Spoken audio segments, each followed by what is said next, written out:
Pada video ini, saya akan menjelaskan beberapa soal untuk ujian akhir semester saya pada mata kuliah perencanaan pajak. Nah, pada soal nomor 1, saya masuk kepada upaya tax planning di bidang makanan atau restoran pada COVID-19 ini. Jadi, sebelum kita masuk kepada upaya tax planning di bidang makanan atau restoran ini, terlebih dahulu kita harus mengenal apa itu tax planning. Nah, tax planning atau perencanaan pajak adalah upaya untuk mengurangi atau meminimalkan beban pajak yang harus dibayarkan kepada negara, sehingga pajak yang dibayar tidak melebihi jumlah yang sebenarnya. Dan pada perusahaan, kita juga dapat mengartikan bagaimana strategi bisnis perusahaan dalam rangka meminimalisirkan pajak terutang tanpa melanggar batas undang-undang perpajakan. Dan pada tax planning ini, kita juga dapat menggunakannya pada semua sektor industri pada usaha dan bukan hanya industri saja, adapun wajib pajak badan, wajib pajak orang pribadi, kegiatan jasa, dan perdagangan. Dan tax planning ini juga dapat kita manfaatkan atau kita gunakan pada awal kita memulai usaha. Contohnya kita juga bisa menggunakan tax planning ini pada saat kita belum dikenakan PPN. Nah, barulah kita masuk kepada upaya tax planning ini di bidang makanan atau restoran pada COVID-19 ini. Karena saya mengambil di bidang makanan atau restoran, jadi menurut saya pada restoran ini yang terbesar itu pada biaya sewa. Jadi kita dapat mengambil atau tax planningnya ini dengan biaya sewa. Dan pajak atas bangunan ini kita merupakan pajak yang dikenakan atas kegiatan jasa persewaan ruangan yang termasuk dalam jasa persewaan barang tidak bergerak.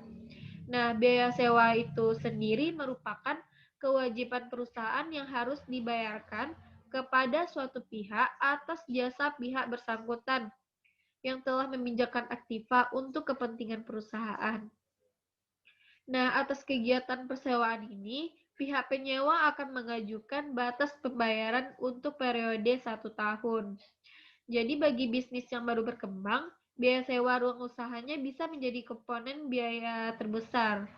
Dan padahal kebanyakan pelaku usaha rintisan ini berbasis teknologi digital yang tidak setiap saat memerlukan ruang kantor secara fisik.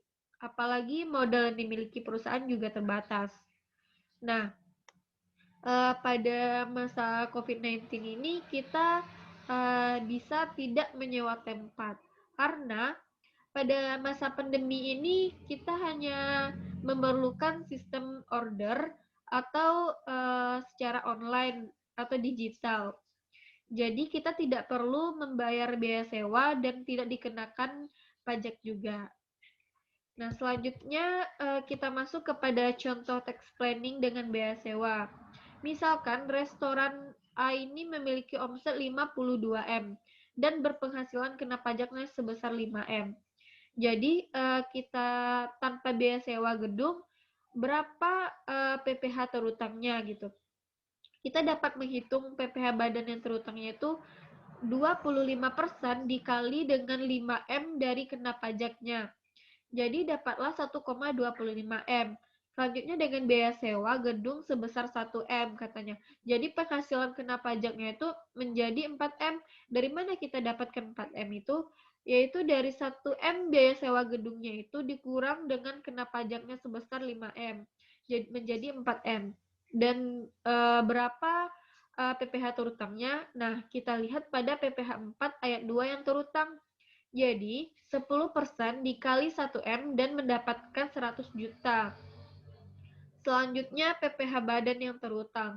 25% dikali 4M, kita dapatkan dari 5M tadi dikurang dengan 1M biaya sewa gedungnya, dan mendapatkan 1M.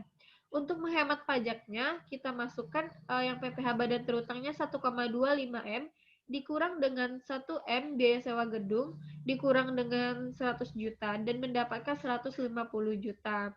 Jadi, seperti itulah cara penghematan pajaknya. Nah, selanjutnya,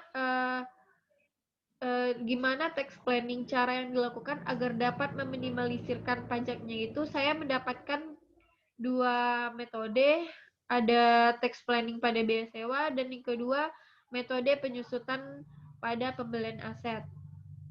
Nah, kita masuk dulu kepada tax planning pada biaya sewa. Kita dapat mengecilkan atau memakai tax planning atas kesepakatan dengan pemilik atau orang memiliki tempat tersebut dengan menegosiasi yang dimana sesuai dengan masa sewa tersebut. Nah, karena pada masa COVID-19 atau pandemi ini, otomatis penghasilan kita itu berkurang. Jadi, kita dapat bernegosiasi kepada pemilik sewa itu agar diberikan sedikit keringanan atau kelonggaran atas biaya sewa tempatnya tersebut. Nah, disitulah jika biaya sewanya mengecil, otomatis kita juga membayar pajaknya lebih sedikit. Nah, yang kedua, kita dapat mengajak kerjasama orang atau pemilik tempat yang kita sewa, seperti bagi hasil. Nah, contohnya, kita yang mengelola dan mengelola suatu restoran tersebut dan orang tersebut menjadi pemilik tempatnya. Jadi kita tidak perlu membayar sewa dan tidak perlu membayar pajak. Nah, langkah ketiga kita dapat melakukan sistem pinjam pakai. Sistem pinjam pakai ini juga dapat kita lakukan dengan orang terdekat atau yang mempunyai hubungan baik dengan orang tersebut. Dan sistem pinjam pakai ini juga harus memiliki bukti tertulis agar kita tidak membayar pajak. Nah, selanjutnya kita masuk kepada metode penyusutan, di mana metode penyusutan ada beberapa. Yang pertama kita masuk metode penyusutan garis lurus, di mana metode ini dapat kita pakai untuk menghitung aset tetap dengan biaya penyusutan yang sama, alias stabil, sama dengan berakhirnya usia ekonomis aset tersebut. Dan metode ini biasanya dipakai untuk aset-aset semacam bangunan serta peralatan di kantor yang tidak terpengaruh oleh kuantitas produksi layaknya mesin cetak, mesin potong, dan yang lainnya.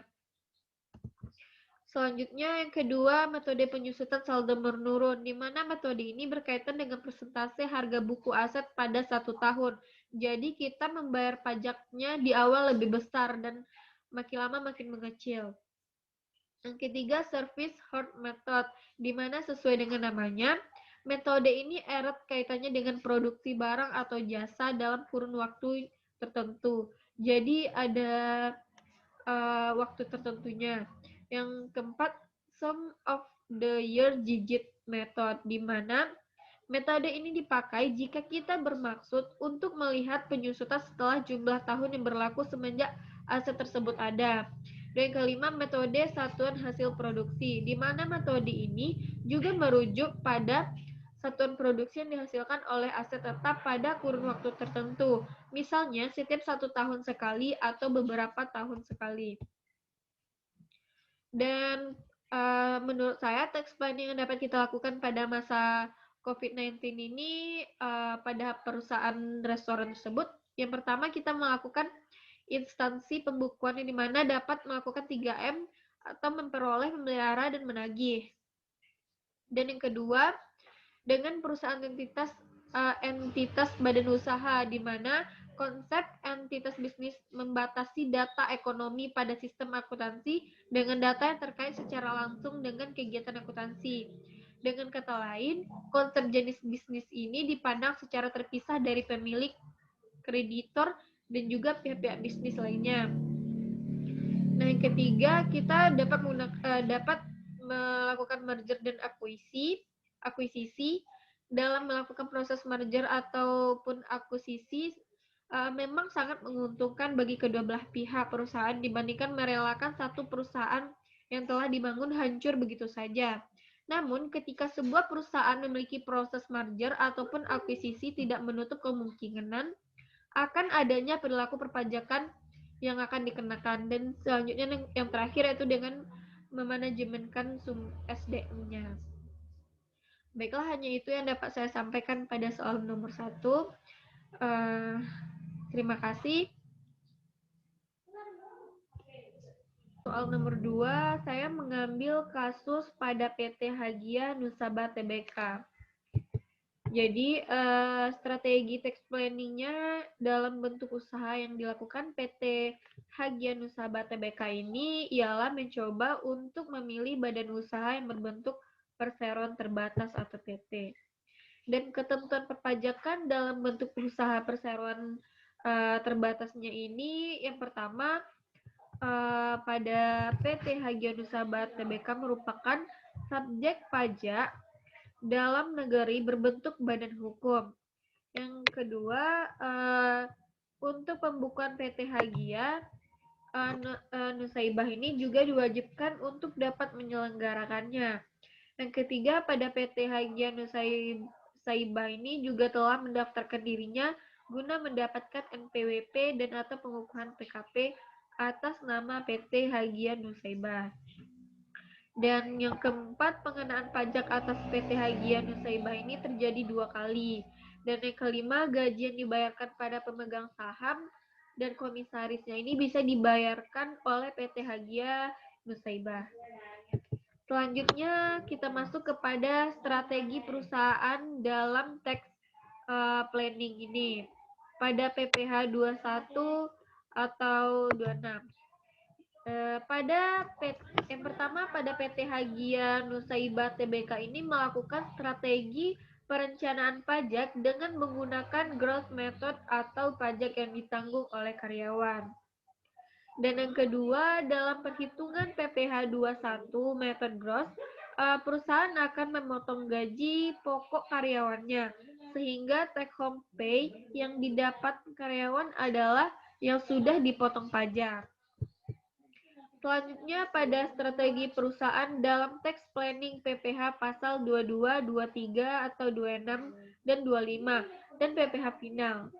Dan terdapat pada PT Hagia Nusaibah Tbk harus mengajukan permohonan kepada Dirjen Pajak untuk mendapatkan keputusan bahwa barang impor tersebut termasuk barang strategi yang mendapatkan pembebasan bea masuk, PPH impor dan PPH 22 impor. Dan selanjutnya, ketika PPH Hagia Nusaibah Tbk melakukan transaksi yang menjadi objek PPH 23 atau 26, maka pemotong atau pemungut pajak penghasilan ini harus membuat bukti potong. Selanjutnya, untuk PPH final, penerapannya lebih kepada strategi tax saving, di mana upaya efisiensi badan pajak melalui pemilihan alternatif pengenaan pajak dengan tarif yang lebih rendah. Dan pada tax planning untuk PPH 25, PT Hagia Nusaibah Tbk yaitu dengan membandingkan antara laba sebelum dan sesudah pelaksanaan perencanaan pajak. Pada PT Hagia Nusaibah ini menggunakan beberapa strategi tax planning PPN dalam perusahaan, di mana yang pertama dapat memaksimalkan pajak masukannya, dan yang kedua dapat melakukan import inden pada importir yang telah memiliki NPWP, dan yang ketiga dapat membuat faktur pajak dengan lengkap serta melaporkannya tepat waktu. Dan jadi strategi perencanaan pajak yang dilakukan PT Hagia Nusaibah Tbk dalam PPH Badan yaitu dengan cara menambah pengeluaran biaya yang dapat mengurangi laba perusahaan sehingga pajak yang dikeluarkan nantinya menjadi lebih sedikit. Jadi itulah yang dapat saya sampaikan dari beberapa soal tadi. Jika ada salah saya mohon maaf. Saya akhiri dengan wassalamualaikum warahmatullahi wabarakatuh.